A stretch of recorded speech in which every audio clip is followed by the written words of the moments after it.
Boys, we are back for another potty, and MG, you're back in the house. We're really keen to get an update because you actually haven't told us offline, and we're really, really eager to get an update on what's going on. And we wanted to wait to hear it live so everyone can see the reaction and get the update at the same time. So tell us what's going on with you at the moment. Yeah, so I just thought it was best to hold it off and not have to make you listen to it twice. But man, it's been a rough few weeks. It's been 3 weeks now, and I've been on the potty once in that time. But I obviously ran into some back trouble with some bulging discs and some sciatica issues that has literally floored me on my ass for the last 3 weeks. I've barely been able to get 100 steps a day because the pain has been so acute and so intense.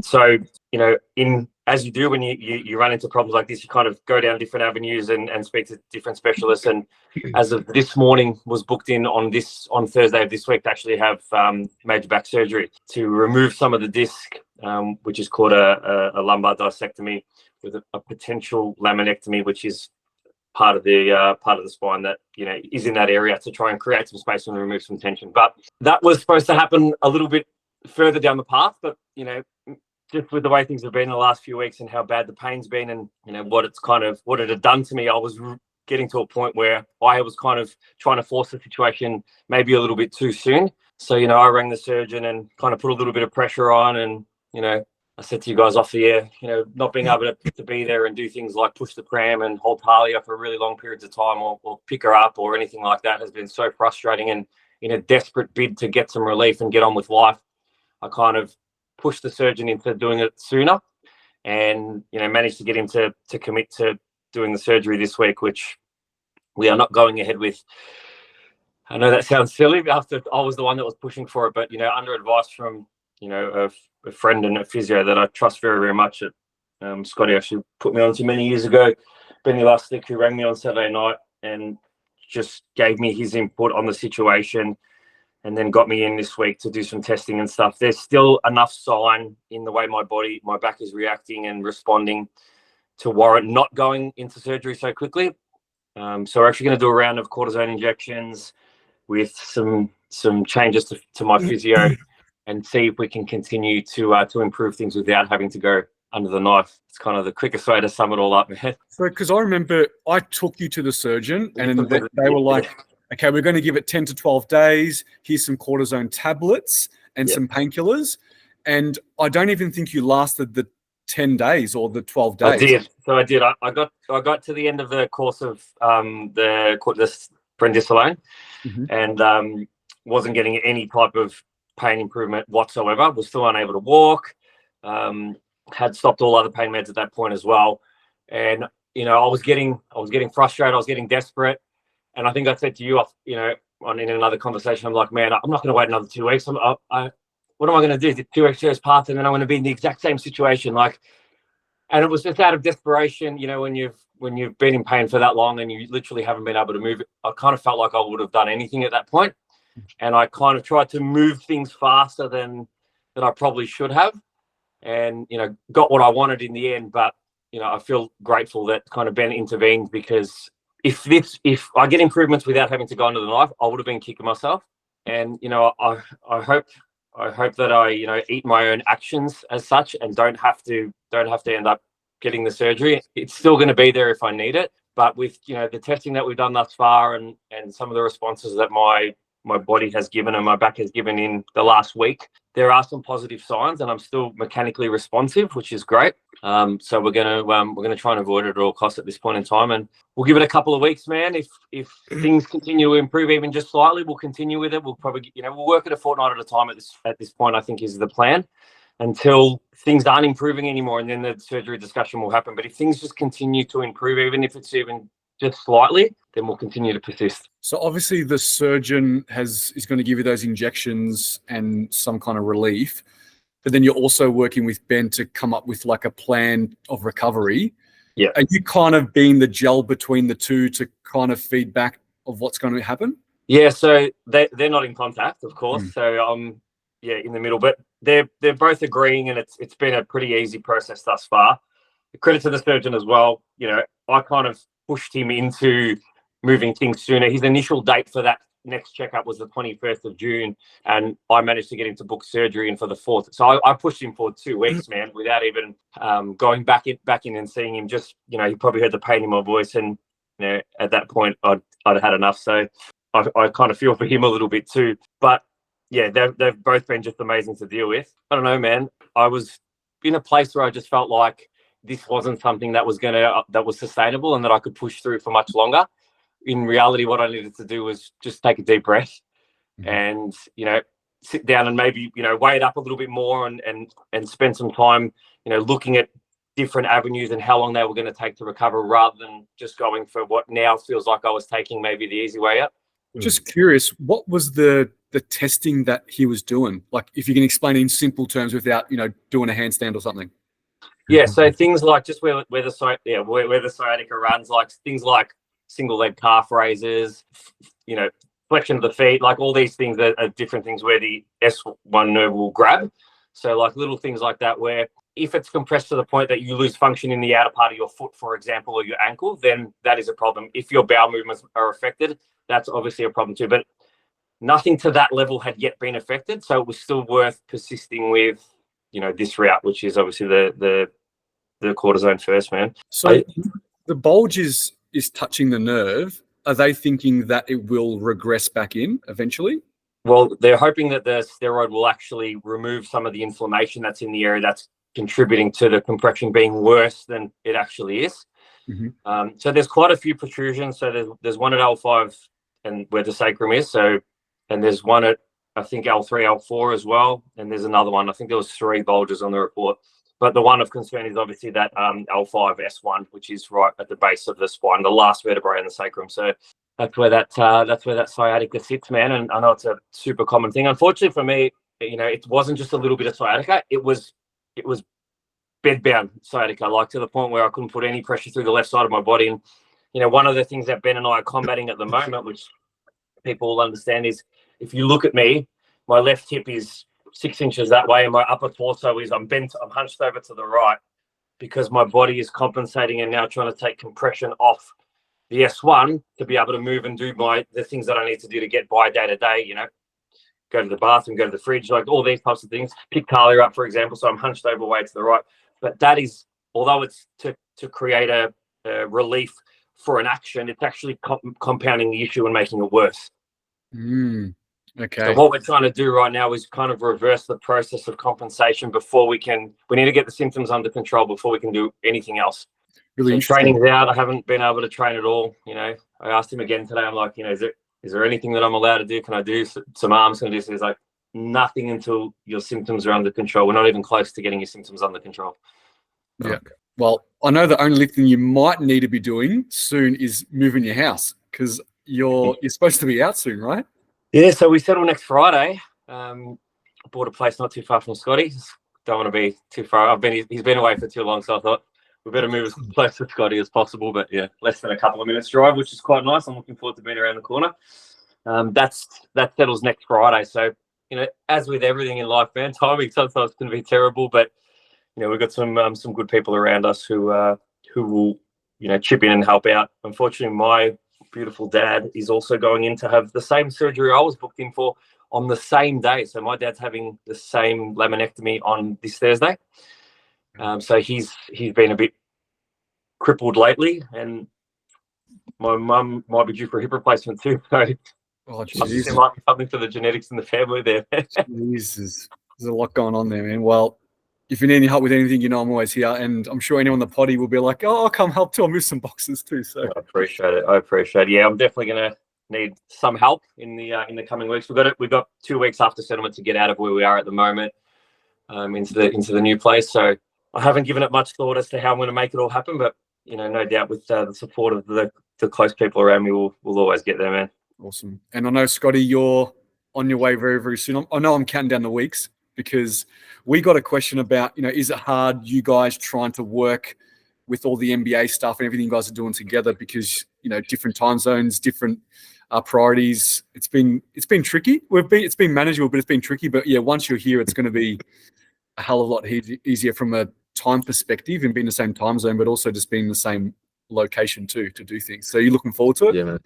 Yeah, man, I am absolutely. Well, this time in 2 weeks exactly. Today, yeah. So this time in 2 weeks, I'll be on my way to the airport to get on a plane. We actually got knocked out in the semi-final on Sunday, which I was very surprised about, which was a bit disappointing. But essentially, it means that I'm pretty much done there now. There's a couple of other little bits and pieces that I need to tie off this week, but I actually just went for a walk early this morning with Jen because she just got back from a hair conference in Budapest, and we were just talking about, would we consider maybe even going a little bit earlier? But I think we decided we're probably just going to stick it out just so that they can have that family time and just chill for a bit, because I haven't really had any of that. And then we'll probably stick to the timeline and just get back, which is we'll fly out. We stop over in Bali, and there's a couple of meetings that I've got there for the big NBA show that we have, which is exciting. And then, yeah, man, I'll be back. So not long to go now. So 2 weeks, I'll be on a plane heading to Bali, and then I'm heading straight back to Melbourne. Awesome. So you pretty much, when do you wrap up work then over there, and also study, etc.? Well, all my study is done, with the exception of my my research study. And so I don't know if I've mentioned on this here, but I'm going to be conducting a study back in Melbourne actually, and so all my ethics for that has been signed off. I actually had another study that was in the pipeline to do with the players, but because of the timeline, it hasn't worked out. So, are you happy for me to just discuss that just quickly to touch on it?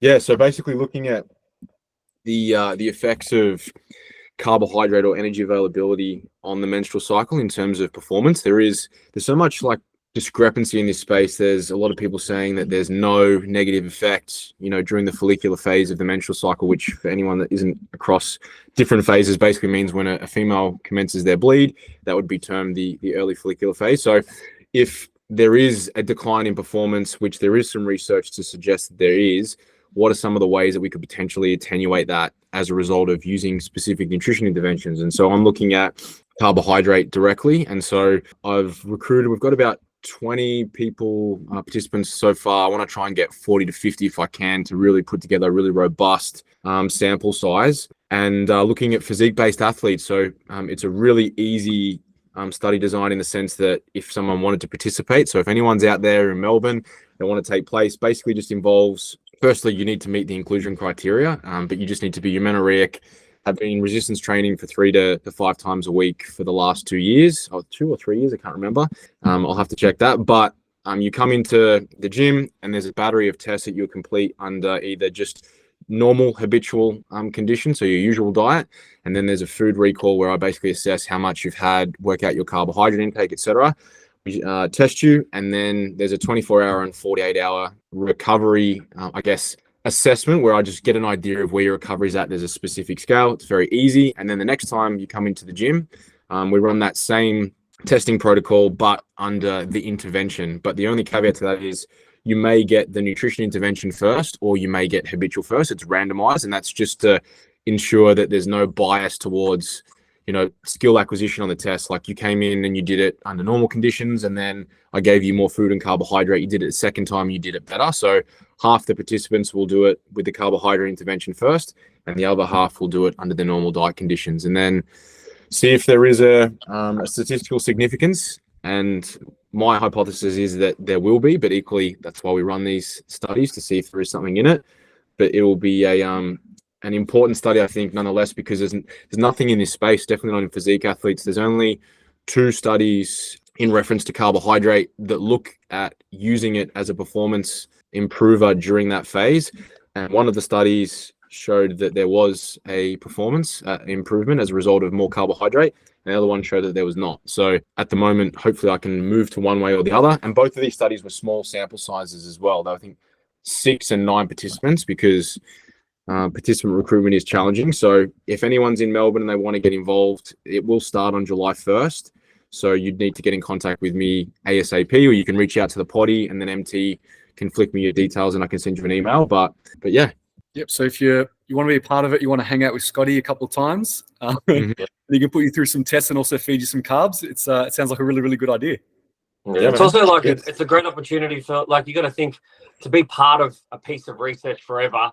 And looking at the studies that have been done thus far, and Scott talking about sample sizes being really hard to get, let's try and help him make this one the best piece of evidence that has been put out. and kind of be a part of history, right? So if you're in Melbourne, please, and you're available and you want to be part of it, make sure that you definitely reach out so Scotty can get you involved. Definitely. And I think the other thing as well is, not to go too far on a different tangent, but when you look at exercise science and nutrition science research, it's heavily favored toward young male athletes. And one of the reasons that is because I think about 35% of females contribute to that body of literature. So 65% male, 35% female. And the main elephant in the room is that there is so much uncertainty that if you're running a study that you have to control for the menstrual cycle, because there's all of this, everyone thinks that there's this anabolic property to estradiol, and we do see that flux, right around that time of ovulation. So if you don't allow for that, it may create unnecessary noise in your data. And so if we can show, again, if there's something to show that there is no effect within that whatsoever, then maybe that allows more researchers to say, you know what, we can, recruit a much wider scope of participants. We can have females and males alike, but equally, if there is something in it and there is some research to support and there's a decent effect size to say that, by following these interventions, or we saw a massive improvement, especially looking at these tests that I'm running, they're physique based. So we're looking at a leg press, looking at a deadlift, and we're looking at a bench press, and we're looking at muscular endurance. And so if there is something there, then this is essentially going to be changing the game for how a lot of practitioners and females operate.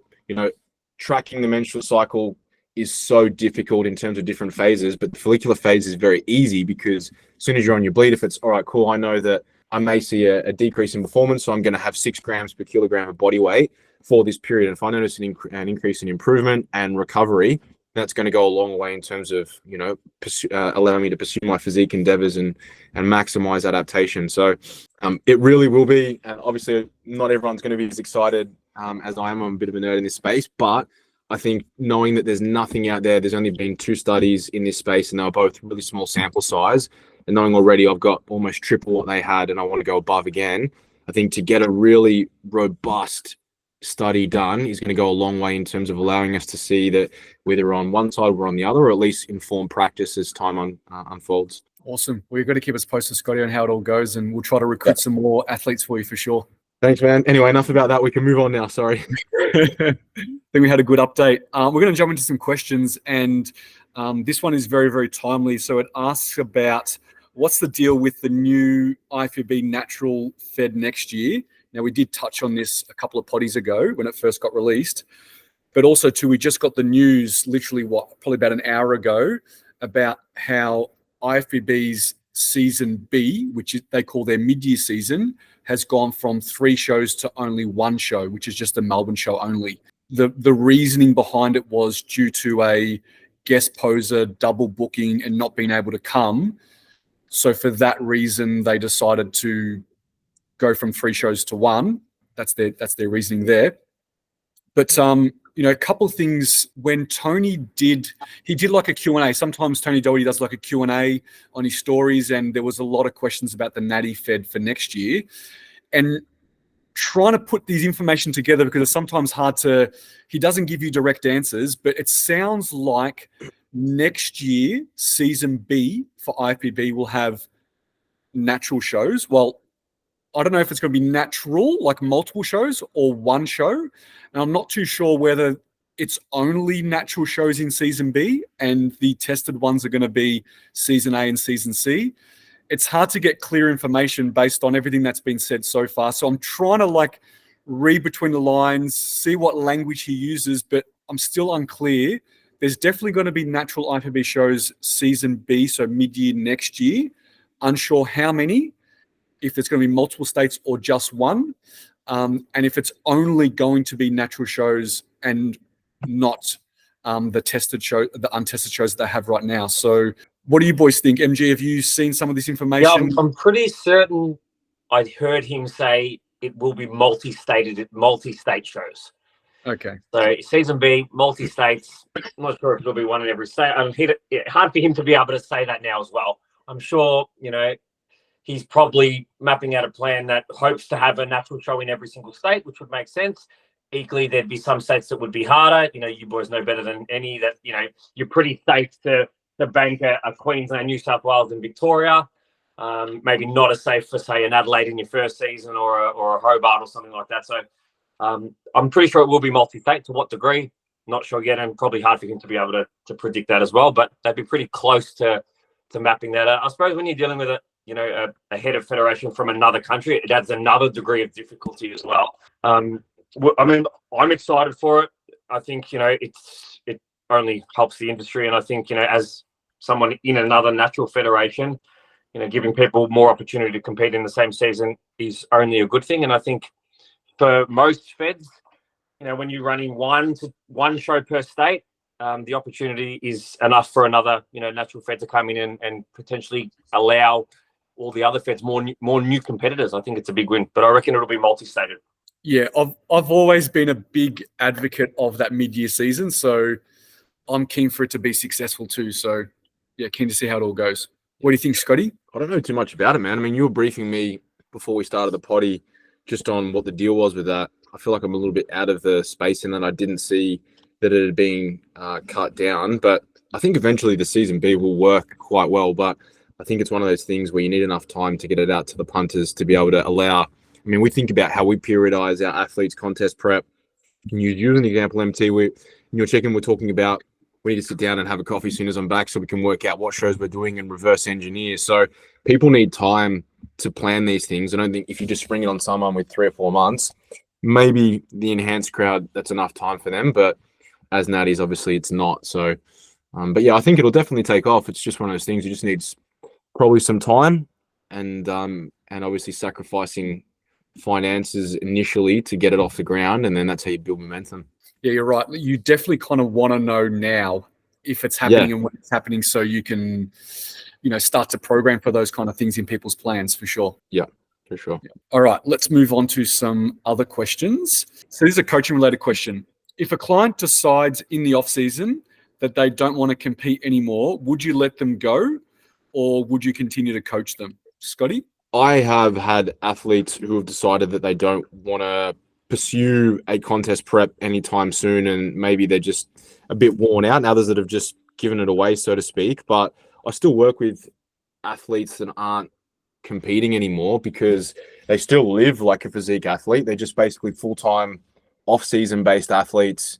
So just because someone does or doesn't want to get on stage again, it doesn't influence my decision in terms of whether I'll still work with them, because they're still, as long as they still check in on time and they still motivated to be better and to essentially live like a physique athlete. Because if they're not and they just want to go and do a couple of classes a week, which is totally fine, and they want to just go through the motions, I don't think they're going to benefit from someone like myself in terms of getting the most out of that service. So it's probably better for them to just, liberate their funds elsewhere. But most of the time, in fact, I don't think I've ever had anyone being like, I don't really want to train seriously anymore. Will you still be my coach? Everyone still goes after it and they still train hard, but it's more strength and performance based as opposed to focusing on, being better in the gym. Maybe they want to improve their nutritional literacy or tracking intuitively, things like that. So yeah, I still do and I still would, but most of the time athletes want to go again and they want to go again.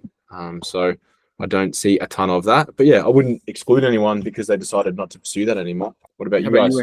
Yeah, man, I'm the same. I think as a coach, it's about sometimes trying to identify what part of maybe the whole process. Let's say you got an athlete who's competed in off season now, maybe a long way away from, or not even competing again.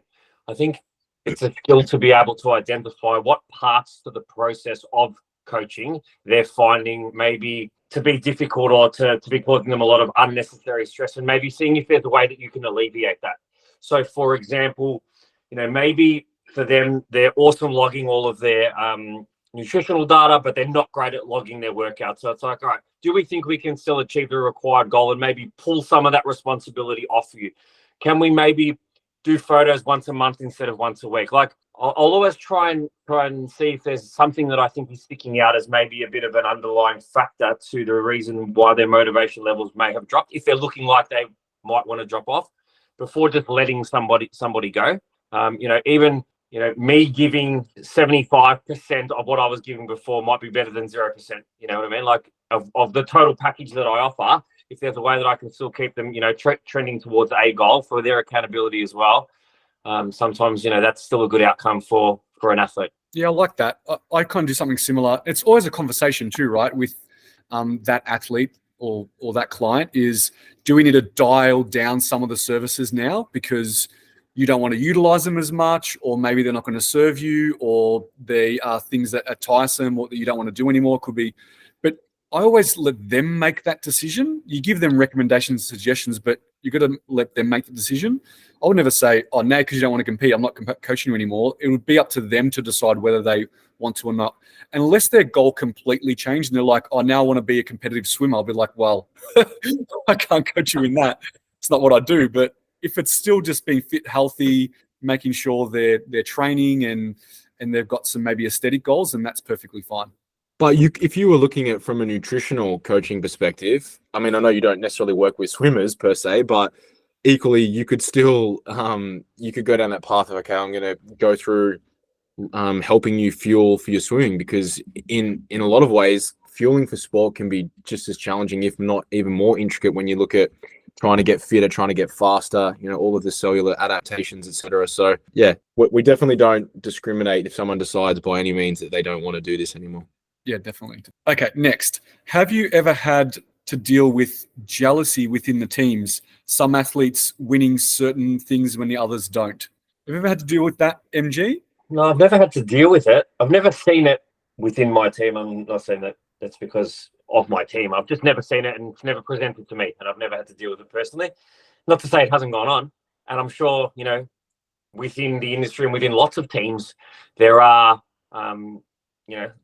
levels of jealousy to a degree, but that's individualized to certain human beings, no matter what team they're in. So I don't think it's a team thing. I think it's just, specific people do get jealous of other people's results, and that's always going to happen, and you're never going to stamp that out.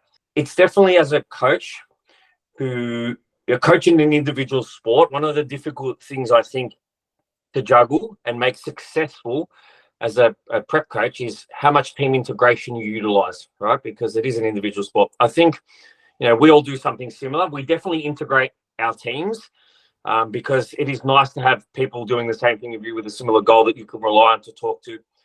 But equally, a lot of the stuff that we do, we limit, right? Because what we don't want to create is groups and factions and these types of things within the sport. So I think there needs to be a team environment, but I think it, as a coach, I'm just speaking, I think sometimes, it also needs to be controlled, because you don't want to do anything that contributes and could later cause you harm as a coach. If you've got, disputes within teams and all of a sudden, you're losing clients because of something that someone else said, it's got nothing to do with you. It's a tough one, but yeah, never had to deal with it personally. Not to say that it's never happened. How about you, Scotty? Because, you have guys that are competitive and they go up against each other and things like that. Do you ever see it at all? Not really. I've never really experienced it. I mean, I usually do have lots of guys that will maybe cross over. Even in, pro lineups, I had that last season where I had two of my guys in a pro show battle it out, and they came first and second. And the gentleman who came second was in complete awe of the other athlete who's in his team who beat him. There's a mutual respect.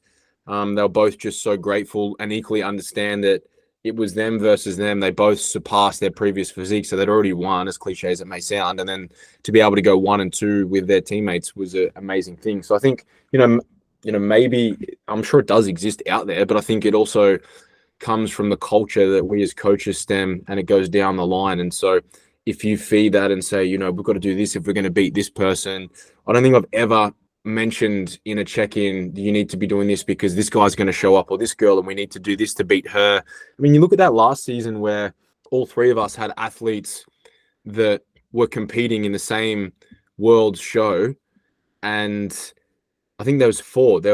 It was Everin, Kim, Romany. Fran. Fran. Yeah, and there's a photo of all the girls backstage hanging out, taking photos. They stayed in the same apartment, and that just shows that it's bigger than just stepping on stage. They're all there for their own reasons. They all support one another. If someone had have come who won or came second, came last or came third, it wouldn't have mattered because they support each other. So I think, and that's one of the good things about the natural bodybuilding space, it's becoming a lot more like we're all in this together and we're all, chasing the same thing. And that's just to be better as an athlete. And then, the medals and the placings, that's just whatever. It doesn't really hold any value. If you come first or last, will that ultimately determine whether you compete again. If it does, then maybe you shouldn't be doing this sport.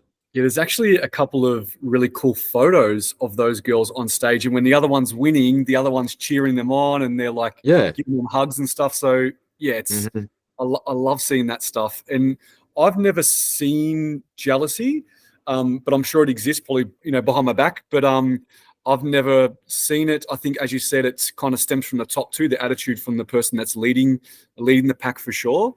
But if there was ever any disrespect or anything like going on like that in the team, I'd definitely be stamping it out and wouldn't want to feed any of that kind of attitude or anything like that in the team. So, but I really like it when I see people in the team supporting each other and cheering each other on. I think that's what it's all about. All right, let's move on to the next one. So how do you deal with athletes who just don't dig hard enough in the off season and in their prep, and then get disappointed with their results? Do you ever, MG, how would you deal with someone like that? So if they're not working hard enough and they're not, and they probably know they're not, and they don't get the result they want? Yeah, see, if that's the case, I would hope that, that's not the first time that I would have had that discussion with that athlete. Like, if I honestly and genuinely as a coach felt like along the journey somewhere you could have been doing a little bit more, I would have called it out.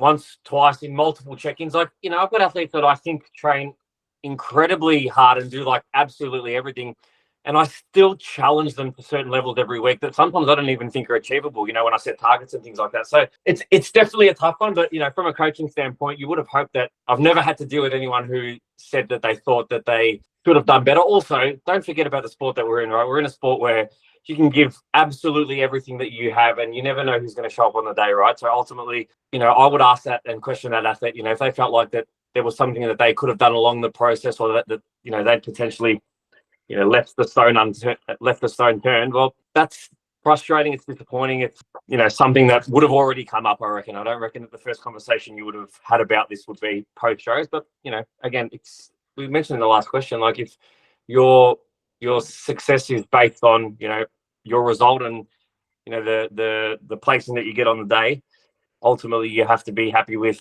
the effort that you put in the whole way through. And I think for the most part, any of my athletes, certainly we would have already had that discussion before getting to show. Yeah, and I think one thing about coaching is really difficult is we don't really know how hard someone is going or if they're going hard enough, because we only see based on the feedback they give us.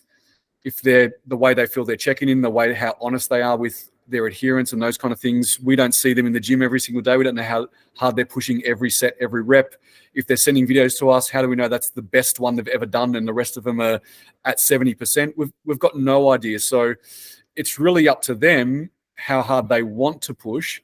And based on the result, they're going to see if they're going to sleep at night knowing that they pushed as hard as they possibly could and they did everything they possibly could. And as you kind of said too, is we then still can't control who's going to come on the day and what the judges think is the best athlete. So sometimes when you hold your success based on your placing, you're in for disappointment. So the happiest competitor and the most satisfied competitor is the one that does the best they possibly can, regardless of the result.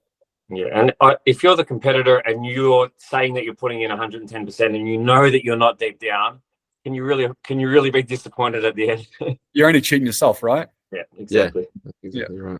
What do you think, Scotty? Yeah, everything you guys said. I think one of the reasons I am so big on asking for video analysis of certain exercises with my athletes is to also get a gauge on where that intensity is. They may think they're training hard, and then you might get them in randomly sometimes, into the gym for a session, and you take them through and just give them a bit of a reminder, not to just thrash them, but just what they're physically capable of, and assessing rep cadence and things of that nature. You might even sometimes train with them and they think that they train really, really hard, and then you give them a taste for what a really hard session is. And one of the reasons I pick a lot of those bigger compound movements might be a leg press or a squat or a deadlift, because that's where you get an idea of where are they sitting on that, that platform in terms of level of uncomfortability. And you can see the difference between those that have it in spades and maybe those that need to, dig a little bit harder. And don't get me wrong, training at a high level and a high intensity and proximity to failure, it is a skill. Some people just have it and they have that sadistic component that they're willing to suffer. But for others, it's really, really uncomfortable. And I think I think I always say success leaves clues. And I think when you look at some of the best physiques in the game, if you were to sit down and speak to them about how they train or watch them train, especially you see guys or girls that have crazy legs, they're usually a little bit, on the other side of the fence where they're a little sadistic, a little different, where they're willing to suffer to extents that maybe most people are not. And that is most likely why, because they're able to get a more heightened response. Yeah, there's a genetic component, but they're willing to go to those places of uncomfortability that most would rather not venture into. And not to say that you can't make gains by not going to that place, but the top people, they didn't get there by just going through the motions. And I think anyone that thinks that that isn't true is a little naive, to be honest. Yeah, definitely. Okay. Next one, advice on how to go from fully online and leave the gym floor. How to have a conversation with your boss. So I'm assuming they work for a gym. I don't know, maybe I'll ask you, MG, if you've got someone, because you have people that work for you and you're their boss. So, how would someone in your team come up to you and say, you know what, I want to get off the gym floor right now and I want to go fully online? How would be the best way they approach that with you? Man, ultimately, it's about volume, right? If you've got the volume of clientele to be able to do it, there'd be no reason why. I'll give you an example. One of my staff at the moment is on a full-time contract and has to fulfill a certain amount of hours per week, right? So he makes it up with a mixture of online clients and face-to-face clients, right? So he doesn't have to be in the gym the whole time. He's just got to fulfill a certain amount of hours. When he does an online check-in, he puts a certain amount of time through his calendar. So ultimately, it's about demonstrating a model to your boss to try and help you answer the question. Is you need to be able to show your boss that you are sustainable without being in the gym. So if you're currently doing 20 hours a week and you can demonstrate a model that shows that you can make up the best part of that same 20 hours by not being in the gym, put it in a document, present it. And but that's ultimately what it's going to come down. No one's just going to pay you the same to go home and not do the hours, right? That's not how the system works. So you've got to be able to show that, you can match your output without being in there. So you've got to be able to show that same result. So if you're currently producing an income of X dollars by being in the gym per week, can you produce that same income without being in the gym? Because that's really what it's going to come down to. You've got to be able to demonstrate that. Yeah. Actually, that's a good point too. If they're not going to stay in the same company and they're going to go out on their own, the same thing needs to happen. You need to do a calculation of can I make the same money when I transition across? For sure. Yeah. For sure. And equally, no one's saying that you need to have the exact same amount of clients to make the exact same money. You need to sometimes take 2 or 3 steps backwards to go forward in the long run. But I mean, that's individualized to your situation and your own financial situation. Is that something you can do? I know for me, when I started in the industry, I had to stay a bank manager for 2 years because I had a home loan and financially I didn't have enough clients. And, I've explained this before, I started with half price PTs on a Sunday to get some clients and it built from there. But I wasn't able to just go and be a face-to-face coach, let alone an online coach, because I didn't even have 5 face-to-face clients. So, it took me time to build up and I had to, pursue all avenues of advertising to try and build myself. But ultimately it just comes down to your own financial situation. Can you step out from, making $2,000 a week and go to making $1,000 for the next 6 to 12 months until you build more of a presence? Is that a sustainable model for you? That's something that you have to sit down and work out for yourself. But they're the things as a boss, if you were working for me, that I would want demonstrated to me that your productivity from not being in the gym is going to be equal or better if you're online. What do you think, Scotty? Anything on that? Yeah, I'm with MG. I think people see the end outcome and they see you solely working online and you got all these clients, but it doesn't just happen overnight. It takes time and it's a process. I can relate to MG, even when I thought mine was more so related to opening my gym, but I was still lecturing almost 30 hours a week at uni, as well as doing PTs, as well as trying to build an online base. And this is in 2015, almost 10 years ago. You got to pay your dues. And I think it's good to put in those. I always say to young coaches, you got to do your Ks and you got to do your time. And I think to be a good online coach, you need that practical application in the trenches, coaching in the gym experience. And so I think if you're still working in a bank or you're working wherever, I would argue that you probably need to get in the gym first, because if you can get face-to-face clients, they can build up rapport relationships. You can then transition them over to online as well. And that's usually going to be a pathway to be able to do that. So you might have 6 face-to-face clients, but you should also be trying to turn them into face-to-face and online. So it might be for an extra $30 a week, you get online. So you get a check-in, photo analysis, blah, blah, blah. And then over time, like everything, you do a good job, word spreads, that's your marketing tool, it will compound. And it might take a year, it might take 2 years, but then you'll get to a position where you can probably step away and maybe you're not earning the same amount of money. But I think there's benefit in that as well, because when you go all in, it's like you don't have any other option. This has to work. So you're relentless every day in being better, in upskilling, in learning, so that you master your craft. And then as a result of that, you don't necessarily have to fight to find athletes and clients. They're fighting to get onto your roster because you're too busy. Yeah, definitely. I think also too is people like in this situation is there's also a way you can transition. You don't have to go one or the other. You can transition across slowly and build yourself up as as one tapers down, the other one builds up too. So you just got to have an approach to and a path to get there for sure. All right, next one. Scotty, maybe you know this one because you probably do. I'm going to say, who does the most sleeping out of the group? Probably me. But can you sleep too much and can it make you even more tired? Scotty, have you ever slept too much, mate?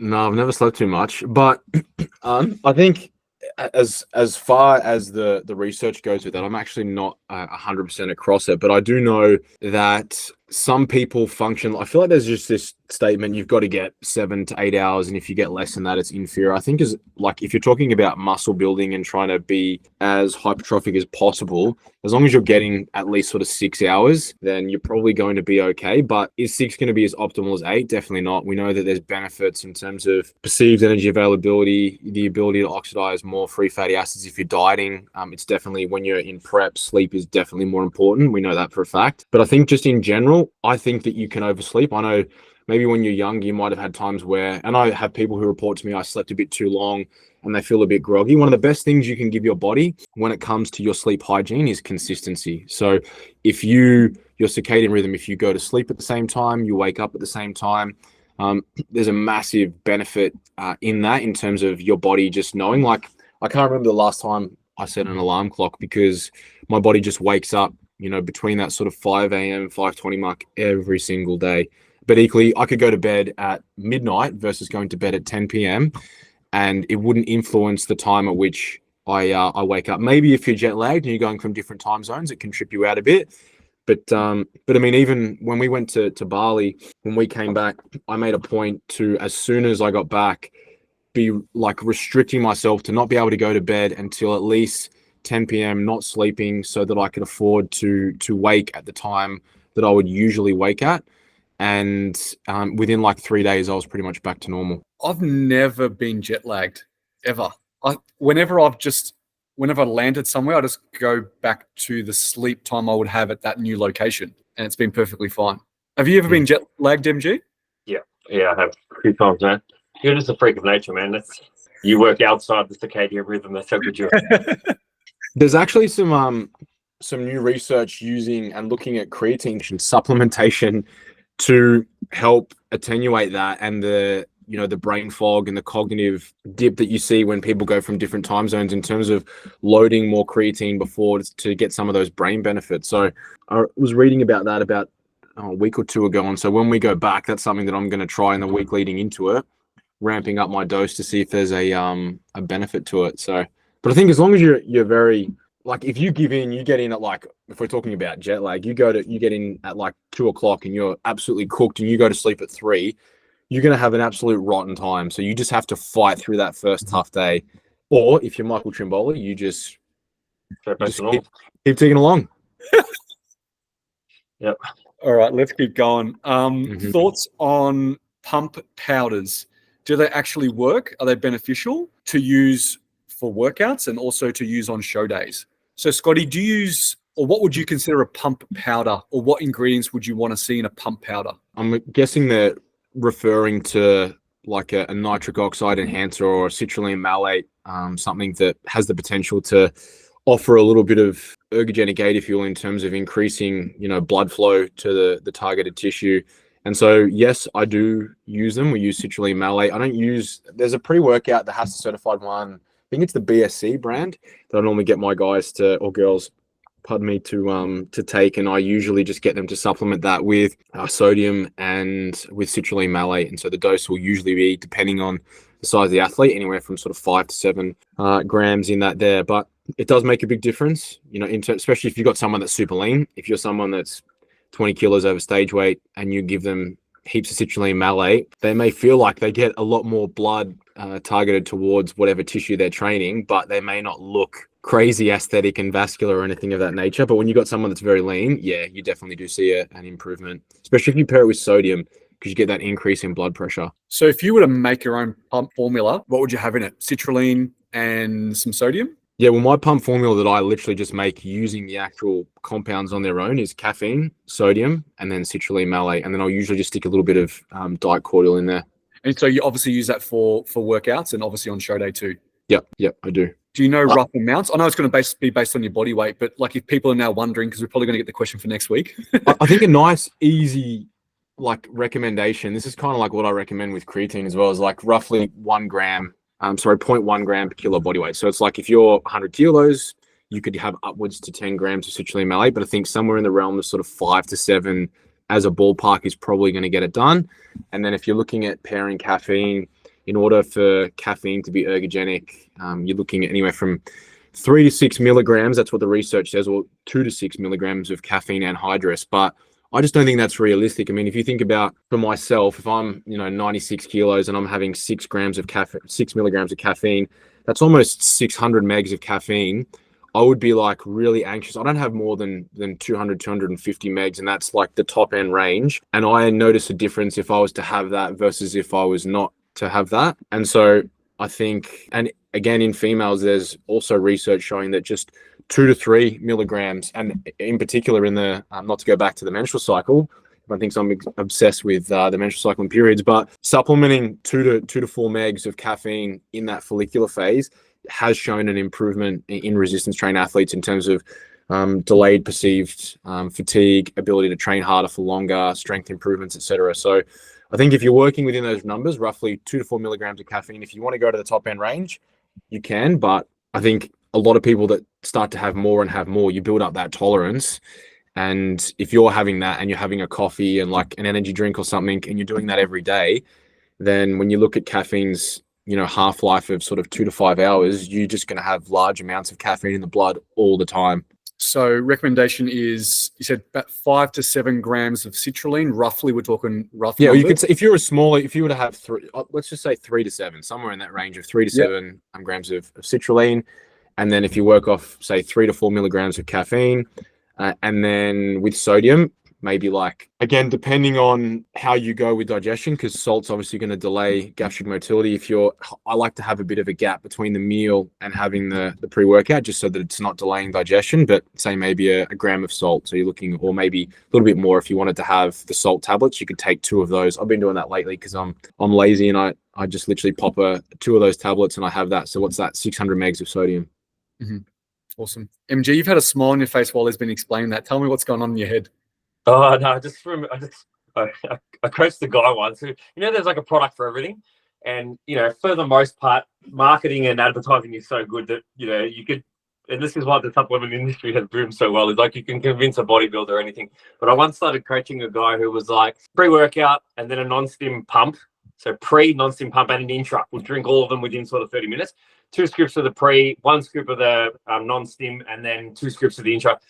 This guy was like, when I started, I was like, dude, you're having like 16 grams of fucking citrulline and like 4 or 5 grams of it. It's like just ridiculous amount, purely just because like they're all different products. It's like, did you ever look at the ingredients list? Like you're just accumulating crazy amounts of the same shit because it's marketed as like a pre, a non-stim, an intra, post. Actually, Scotty, have you ever used or heard of arginine? Because that used to be pretty big in those pump formulas. Yeah, I've not used it, but that is in quite a lot of the pre-workout ingredients. I think, again, it's been a long time. I don't buy pre-workout.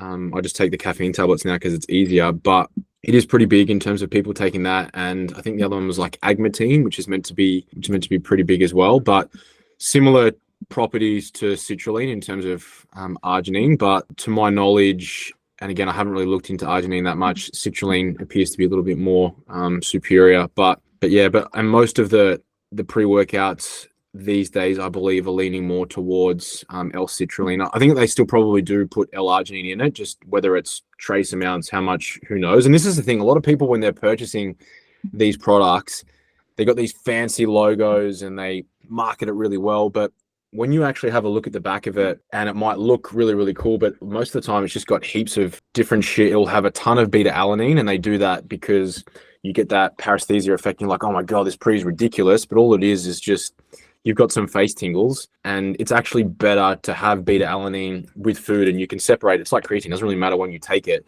But by doing that, it gives that, maybe the placebo effect that you can run through a brick wall. And for a lot of young athletes, they would judge the quality of a pre-workout based on how itchy their skin feels, or if they just want to, like I said, headbutt a brick wall. I've seen kids in gyms headbutting barbells before they squat, just crazy things. And so, yeah. Man, if you go to a powerlifting meet, I think it was the last one I went to. When I was coaching Zach at his last comp, and there was this massive guy, and he split his head open before he did by smashing his face on the bar, like, let's fucking go, and then squatted, and then is like everyone's slapping him and whatever, and as he's like on his way to get a hot dog and some hot chips, because that's how they fuel at these powerlifting meets, he's just got like a towel on his head because he's just split his face open. But yeah. On that, have you ever had those smelling salts they have at the powerlifting comps? Yeah. I've used those. Yeah. You've got to be very careful when you first open a new one, but I've used it, and again, it does help in terms of clearing your passages. But normally, if it's in winter, and sometimes in prep, if I was a bit run down or sick and runny nose, just to help clear your sinuses. But the first time you sniff it, you got to be real careful, because if you just hold it to your nose like that, it will burn your brain. It is that hot. So you literally, when you first open it from here, you get that nice clear. It just feels like. Have you ever done it? Yeah, but I'm really intrigued at when you freaking use it, because I've just used it to be like, hey, try this. And I'm like, oh, yeah, and then just like knock my head back. But do you actually use it? No. So I when we're in COVID lockdown, and Zach was, because he uses it. A lot of powerlifters use it all the time. And when I was obviously in prep then, there was a few periods there where I got really sick and had blocked nose, and then trying to deadlift, sets above 5, or squatting above 5 reps, you just would struggle to breathe. And so having a blocked nose, I found that it really helped just clear my nasal passages going into that set. But no, I don't use it on the day to day. And equally, once you got to be real strict, like when you open it, if you leave it open for too long, after a time, it just wears out anyway. So it's one of those things. I think if you feel, like we were talking about the other week, if you feel that it makes a difference and you feel better from it, then by all means do it. But I don't know how much of a difference it's going to make. Look, they are really strong. And yeah, I've opened a fresh bottle before, and you need to have it away, because you'll get it straight away. It's pretty full on. What do you reckon about having it before you go on stage, just to get the arousal going? Is it a new thing we should start to implement at shows and get everyone to start copying? Do you know what? I've not seen that, and I've not done that. So I don't think I would want to do that. I think if anything, it might make me feel a little bit like too lightheaded. I'd want to be like focused, dialed in, unless you had a blocked nose. But otherwise, yeah, for me, I wouldn't like to run it. Maybe next year, if you want to try it, we can try it backstage. I reckon we should do it. What's so funny is, on this blocked nose business, if I have a blocked nose, I'll use nasal spray, right? And sometimes I'll use it before bed, because the last thing you want is to have a blocked nose when you're trying to sleep. But I cannot see myself sniffing some salts before I go to bed to like just clear the nose out a little bit. No. But if you're about to pull a very, very heavy deadlift and you had a blocked nose, it does. Well, at least for me, it does. It definitely did help, but not to the point where if I get a blocked nose when I'm training that I'd want to go and purchase some. I'd just suck it up. It was more just because it was there. We should do a potty episode where all three of us do a sniff before we start a potty episode. Or before you answer a question, you have to literally. MG, have you ever had it? Have you ever had them? Yeah. Remember, I did it the first time with you at Avia. Remember? Oh yeah, you did too. Yeah. Yeah, it's full on, right? Yeah, it was funny, man. You know what? Well, we're going to do a live app when Scotty gets back, right? We're going to do a next gen app. So let's do it on air. You in, Scotty? Yeah, man. Whatever you guys want to do, I'll try. It's been, probably 2020 was the last time I've used it. Awesome. Looking forward to it. Can't wait. All right, let's Mm-hmm. wrap it up there, boys. That was good. It was good to see you back, MG. Can't wait to see Scotty very, very soon in a couple of weeks. And thanks for everyone for listening, and we'll catch you on the next one.